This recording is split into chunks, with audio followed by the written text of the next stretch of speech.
खबर शामिल करते हैं मंडी बहाउद्दीन से। मंडी बहाउद्दीन डिस्ट्रिक्ट हेडक्वार्टर अस्पताल में टाइफाइड से बचाव के लिए कौमी मुहिम का इफ्तिताह कर दिया गया। तफसीलात के मुताबिक डिप्टी कमिश्नर तारिक अली बसरा ने डिस्ट्रिक्ट हेडक्वार्टर अस्पताल में टाइफाइड से बचाव के लिए कौमी मुहिम का इफ्तिताह कर दिया। जिला में 15 फरवरी तक जारी रहने वाली इस मुहिम के तहत 9 माह से 15 साल के बच्चों को हिफाजती टीके लगाए जाएंगे। इब्तदाई मरहला में 12 यूनियन काउंसिल में मुहिम शुरू की गई है।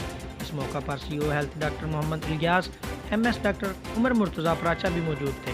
डिप्टी कमिश्नर तारिक अली बसरा ने बताया कि टाइफाइड के खिलाफ जारी ये मुहिम 15 फरवरी तक जारी रहेगी। इस मुहिम के तहत पहले मरहले में 12 अजला के 9 माह से 15 बरस तक के बच्चों को हिफाजती टीके लगाए जाएंगे। उन्होंने बताया कि इस मुहिम में पंजाब के 12 अजला और दूसरे मरहले में दीगर अजला में 9 माह से 15 साल तक के 1,93,00,000 बच्चों को वैक्सीनेशन की जाएगी।